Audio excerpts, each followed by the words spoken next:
talking just a week after the terrorist attack in Manchester, where 22 people were killed, including 2 from Poland, and 10 were injured. How artists experience such a tragic events like terrorist attack with the plays during concerts? I would assume we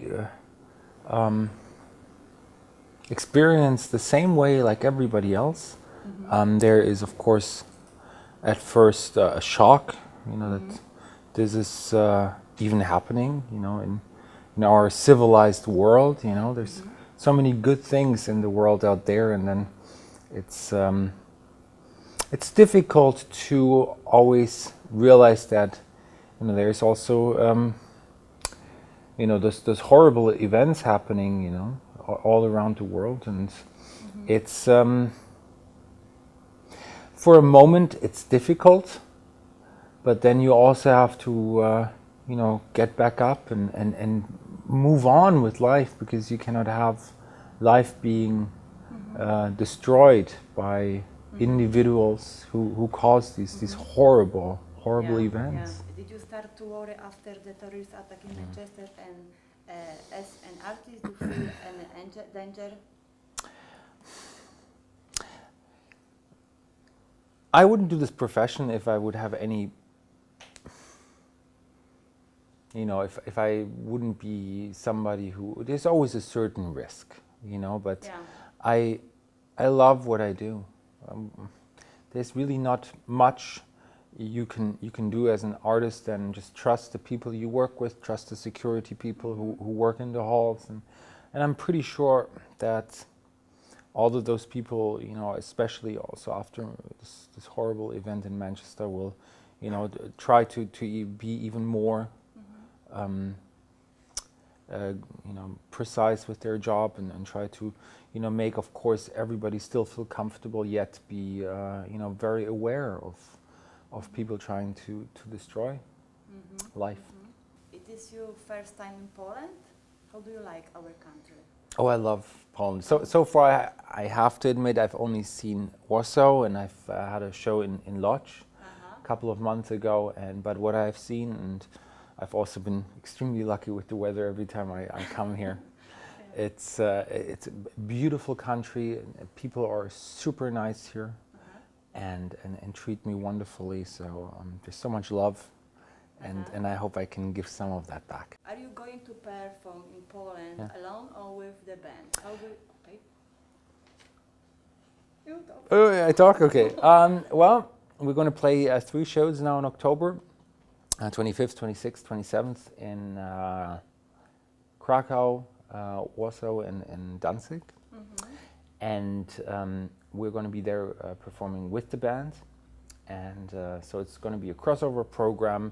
A lot of fun, and I hope a lot of people will show up, because I'm super excited to be performing finally here in Poland. How do you want to surprise to public during your concert? I'm not a big person when it comes to surprises. I think in the end you prepare and work hard to have a great program and to have something which you have fun with. I think the most important thing being a performer is enjoying yourself on stage and not trying too hard to win an audience over, because the real true joy is happening in here, and people feel that, and that's what gets people excited. What do you think about Polish women? How do you like them? Would you like to have a Polish wife? I do know a few Polish women. First and foremost, my former teacher, Ida Hendel, who is from Poland, and I've worked throughout my life a lot with her, and she's a wonderful human being, and I've always admired her, not only for her musicianship, but also for her personality. On top of that, I'm also surrounded by other Polish women. For instance, my tour manager has a Polish girlfriend, so I'm very aware of their not only beauty but also beauty inside. So I don't know about girlfriend or wife, but you never know. What about Polish fans?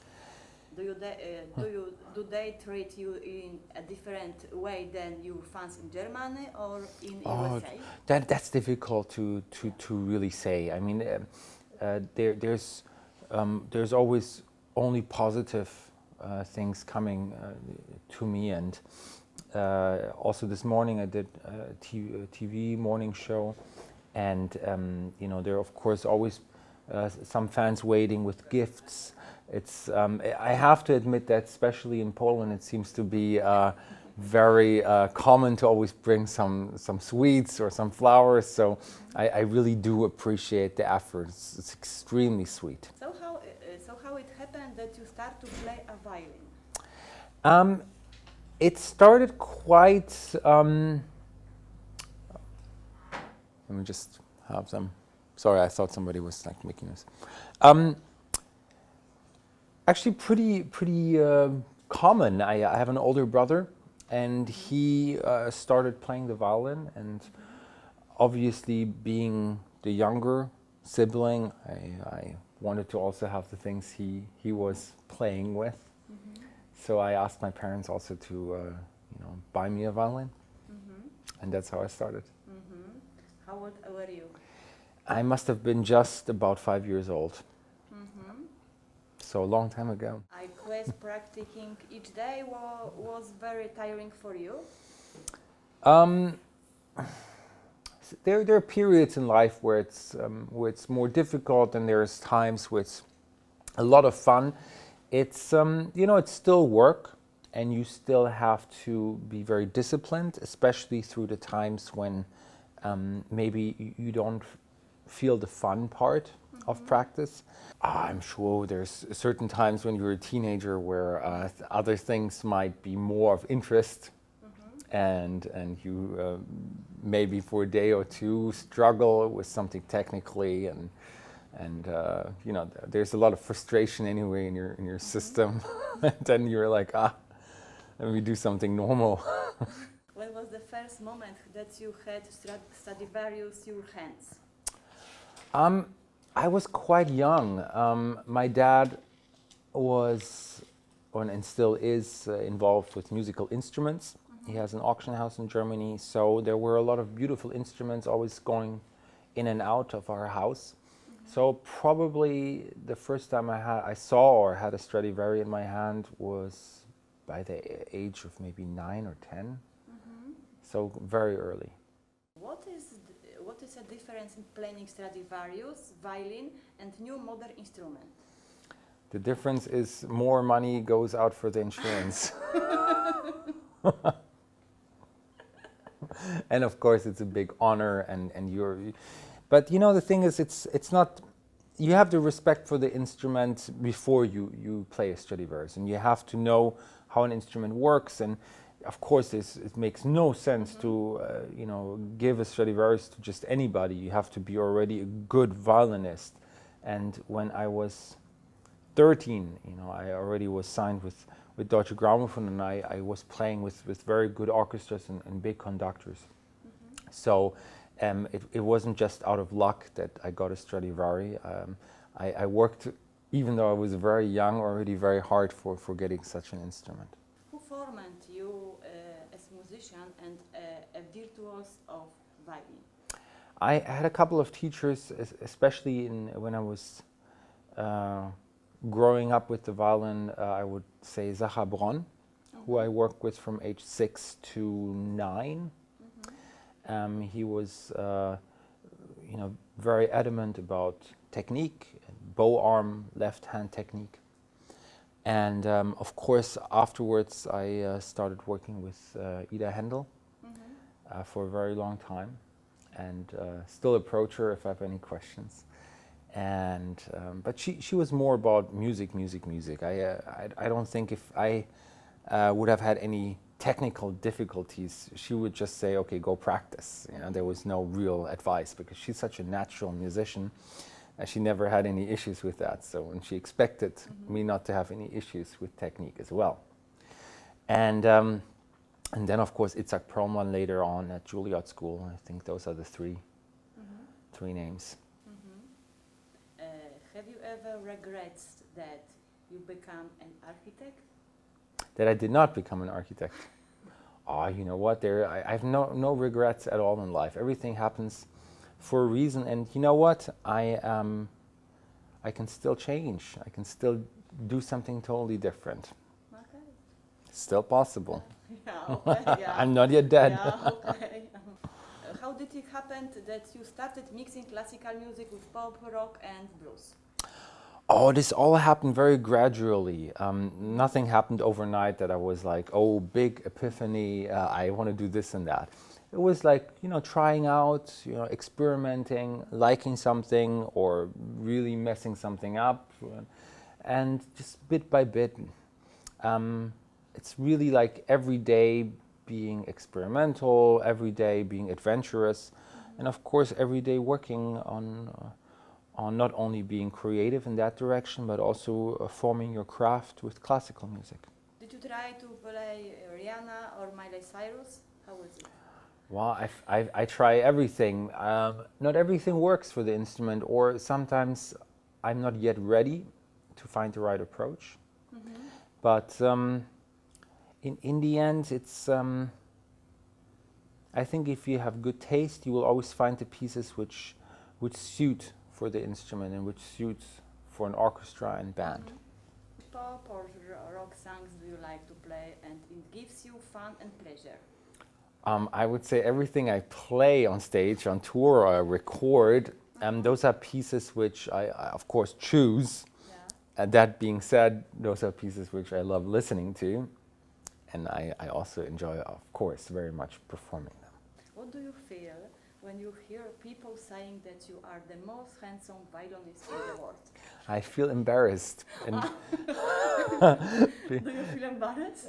Absolutely. I think everybody feels embarrassed when they get compliments and they don't really have anything particularly to do with what you look for and what you work hard for. And it's... I try to be very humble and accept those compliments, but it's I always, inside turn quite red. I have been heard that diet is very important for you. And what do you avoid to eat and why? I try to avoid, of course, eating too much sugar or too much carbs, but it's all about balance. There's always situations where you feel like, oh, your body needs something, and then it would be, I think, also for your psyche also horrible to just say no. I think you have to also cut your mind and body sometimes a little slack. Polish food? As a matter of fact, I actually had some Polish food last night. There was a soup, which was supposed to be like around Easter soup kind of thing. I have no idea what is in it, but it tasted extremely well. And I had a herring with, I think it was cabbage and some potatoes, mashed potatoes on the side. Very delicious. And pierogi, Pierogi? I know also, but I haven't had it now on this time here in Poland. Do you know that you have a lot of female fans in Poland and they go on your concert in Europe? I am very aware of that because I've for many years now have met so many Polish fans, as you said, outside of Poland. And always requesting, why are you not performing here? And so finally, I'm happy I can fulfill their wish. You are a huge fan of Harry Potter. Yeah. What do you like him?